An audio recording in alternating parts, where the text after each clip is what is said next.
Ever scroll through your phone, like just amazed by how simple it feels to use? But like, deep down there's this whole universe of tech crammed in there. Yeah. That's the magic of good system design. It is. And today, we're diving deep into the mind of a true legend in the field, Butler Lampson. Our guide for this deep dive is his paper, Hints and Principles for Computer System Design. Don't worry, we'll make sure this is anything but a boring computer science lecture. What's fascinating is how relevant this paper, written back in the 80s, still is. Lampson's insights into building, elegant, efficient systems. Right. They're practically timeless, much like a well-structured podcast, wouldn't you say? Okay, I see what you did there. And speaking of timeless elegance, Lampson, he lays out these steady goals for system design. Right. Simple, timely, efficient, adaptable, dependable, and yummy. Yummy. Yummy.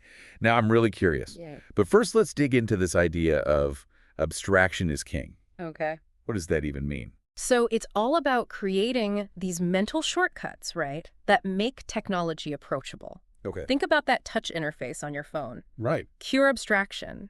It hides all those messy details, circuits, code, behind this layer of icons and gestures that, anyone can understand.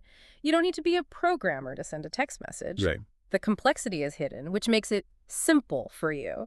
Which is a very good thing. Or we'd all be stuck carrying around those old brick phones. Yeah. But how do you actually build systems that achieve this level of elegance? Right. Lampson talks about the importance of a good spec, right? Absolutely. He compares it to a contract. Okay. And it's a brilliant analogy, right? Okay. A spec, short for specification, it's like a blueprint, but not just for a building, for how a whole system should behave. Okay. It defines what the system does without getting bogged down in how it achieves it. It's the difference between knowing, that your car can drive. Right. And knowing every single nut and bolt under the hood. So the spec is like the user manual, but for other parts of the system to understand each other. Exactly. And just like a good user manual, a clear, well-defined spec just makes everyone's lives easier. It acts as this agreement between different parts of the system or even different teams of developers, Right. ensuring that everyone's on the same page. That makes a lot of sense. Yeah. Now, Lampson uses the example of a file system Right. to illustrate this. Can you walk us through that? Sure. So imagine you're saving a file on your computer, right? Okay. You see this simple folder structure. Yeah. You drag, you drop, done. But behind that user-friendly interface lies a world of complexity. Disk blocks, inodes, file allocation tables, Right. all carefully orchestrated to make saving and retrieving your files feel effortless. It's mind-blowing how much is going on behind the scenes that we never even have to think about. And that's the beauty of a well-designed system, right? Yeah. The user interacts with this simple, elegant interface, while the system handles all the messy details. Okay, so we have our elegant system defined by this clear spec. But what about making sure those systems actually work reliably? Right. Lampson talks about safety and liveness, right? Yes. It sounds a bit like a self-help mantra. Well, a well-designed system should be good for your technological health. True. So Lampson breaks down reliability into these two key concepts. Right. You have safety, which means that nothing bad ever happens. No crashes, no data corruption, Right. no unexpected behavior. Think of it as the system's ability to, consistently do no harm. Got it. So safety is like the foundation of a reliable system. Yes. What about liveness? Liveness means that something good eventually happens. Okay. The system fulfills its intended purpose, even if there are, hiccups along the way. Right. It's the difference between a navigation app that, let's say, consistently avoids guiding you into a lake that's safety and one that actually gets you to your destination eventually, even with a detour. That's liveness. Eventually being the key word there, because I don't know about you, but if my GPS says eventually, I start to get a little anxious. Yeah. You're right to point that out, and that's where real-time constraints come in. Right. In the real world, eventually isn't always good enough. Right. Sometimes we need systems to respond quickly within a specific time frame. Imagine a self-driving car. Eventually hitting the brakes isn't going to cut it. That's a terrifying but very effective example.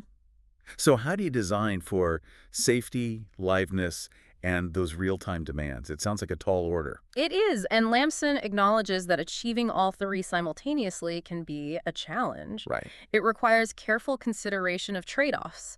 Sometimes, to meet those real-time demands, you might need to leak some internal details, which might seem counterintuitive, but sometimes you gotta bend the rules a bit for, peak performance, Okay, tell me more about these leaky specs. It sounds kind of messy. A little bit of controlled chaos. Right. Remember how we talked about abstraction, hiding the messy details? Well, sometimes exposing a few of those details, but strategically, can actually lead to significant speed improvements. Give me an example. When would you ever want to intentionally leak those details? Let's stick with the file system example. Okay. Imagine you're editing a huge image file. We're talking gigabytes here. Okay, yeah. Every tiny change you make technically involves saving data back to the disk. Okay, makes sense so far. Now, a naive implementation, right, might send those changes over the network every single time, even for just tiny adjustments.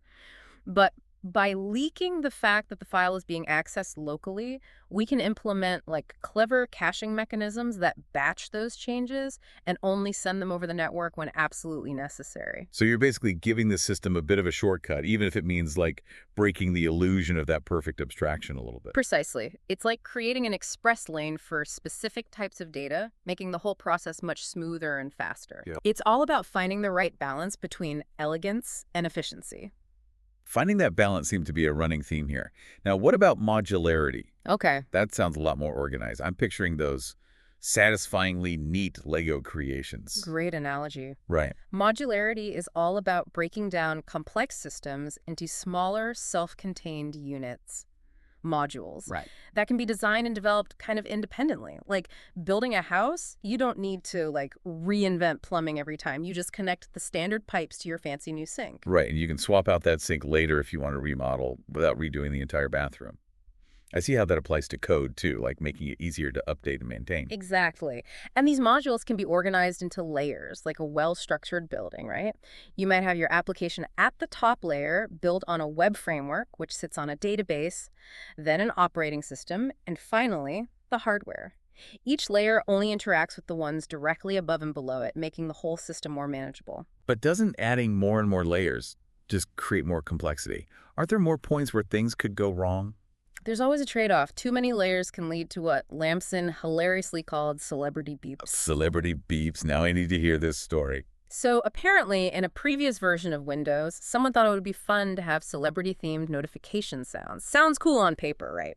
Sure. But they had added so many layers of abstraction that the simple act of playing a sound had to travel through this labyrinthine maze of code. Oh, no. The celebrity sound effect was managed way up high in the layers, while the actual sound playing mechanism was buried deep down. So every time a simple beat played, it was like a celebrity making a grand entrance just to clear their throat. Exactly. It was totally over-engineered and ultimately led to performance issues and unnecessary complexity. A good reminder that sometimes simpler is better. So, modularity, when done right, good for simplicity, good for maintainability. Yes. But watch out for those celebrity beeps. Absolutely. Now let's zoom in even further into the world of classes and objects, the heart of what we call object-oriented programming. Imagine these as miniature, self-contained computers within your system, each with a specific job. Okay, I'm picturing a team of tiny robots, each programmed for a specific task. Okay. Tell me more. Each object belongs to a class, which defines its properties, what it is, and its methods, what it can do. Think of something like a music library app on your phone, right? Okay. You have songs, right? Each song can be an object. And each song object would have properties like title, artist, album, maybe even genre. You got it. And methods could be things like play, pause, add to playlist. These are the actions you can perform on each song object. Yeah. The class song acts as a blueprint for creating individual song objects with those specific properties and methods. It's like having a cookie cutter, but for code. Yes. You define the shape once, then you can easily churn out as many cookies, or in this case, objects, as you need. Exactly. And just like those cookie cutters come in all shapes and sizes, you can have different classes for different entities in your system. You could have a class for playlists, a class for albums, even a class for users. So it's all about organizing your code and data in a way that makes sense, just like you'd organize your music library. Precisely. Now, imagine you wanted to create a special type of song object, let's say a live recording object. Yep. Instead of creating this from scratch, you can use a powerful concept called inheritance. Okay, so our live recording class would be like a specialized version of the song class. Exactly. It would inherit all the properties and methods of a regular song, like title, artist, and play, But then you could add specific properties only relevant to live recordings, like venue or recording date. That's really efficient. You don't have to reinvent the wheel every time you want to create something slightly different. Exactly. But as with anything powerful, there are trade-offs. Lampson cautions against going overboard with inheritance. Right. If not done carefully, it can create overly complex relationships between classes, making your code harder to understand and maintain. It's like building a house of cards. Hmm. Too much inheritance, and the whole thing can come crashing down. Yeah, So use it strategically, just like those leaky specs. exactly. It's all about finding the right tool for the job and understanding the trade-offs involved. Now, speaking of potentially tricky tools, Lampson also touches on the concept of overloading. Overloading. Is that like when I try to fit one more suitcase into the trunk of my car, even though I know it's a terrible idea? Well, it can be just as messy if not done carefully. Okay. In programming, overloading basically means using the same name for different methods, but those methods do slightly different things depending on the context. So it's like having one word for multiple actions, which, Yeah. that can be confusing. When would you actually want to do that? Think of it like this, right? You have a word like play in our music app example. Okay. It makes sense to use play whether you're clicking on like a song, an entire album, or a playlist. The underlying action is slightly different, playing one song versus like a series of songs, but the core concept of play still holds true. Okay, that makes sense. So it can be a useful tool, but you need to be careful not to create a linguistic pretzel that only the code can understand. Precisely. Lampson really emphasizes the importance of clear communication and, shared understanding, especially in large projects where different teams might be working on different parts of the code. It's like that game where you whisper a phrase around a circle and it comes out totally garbled at the end. Right. Good communication is key to avoiding that kind of coding chaos. Exactly. Now, shifting gears a bit, Lampson also talks about the importance of open systems. Is that about making sure those lines of communication stay, open? It's about building systems that, while still elegant and user-friendly, don't hide their inner workings behind these impenetrable walls. Think of it like a city, right, designed with both beautiful streets and like a transparent public transportation system. You can choose to enjoy the view from the sidewalk, or you can, delve deeper into the subway system if you need to. So you can choose to enjoy the view from the sidewalk Mhm. or delve deeper into the subway system if you need to. Exactly. It's about empowering users with choices, not dictating a single way of doing things. Right. Let's take network communication as an example. Okay. We have TCP, which is like a reliable package delivery service. It makes sure your data gets where it needs to go safely and in order. Makes sense. But Yeah. sometimes you just want to send a quick postcard, right? Exactly. That's where UDP comes in. It's faster and leaner because it doesn't have all the overhead of guaranteed delivery. For some real-time applications like video streaming, a little bit of data loss here and there is acceptable in exchange for speed. So an open system would give developers the option to choose between those two protocols, depending on the needs of their application. Precisely. It's about transparency and flexibility. Got it. Another key aspect Lampson highlights is robustness. Okay. Imagine a system that can kind of roll with the punches, adapt to unexpected situations, and just keep chugging along. That's the dream, right? No more blue screens of death. It's about designing systems that are resilient to errors and adaptable to change.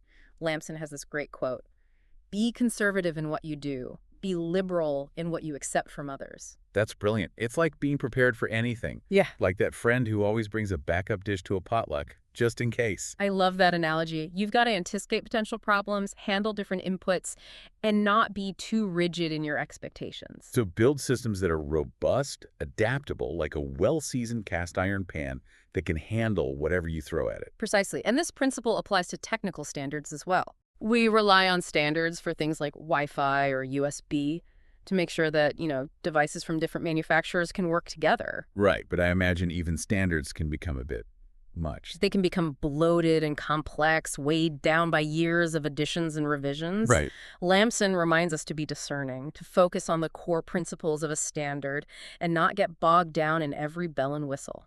Don't let the quest for standardization stifle innovation and flexibility.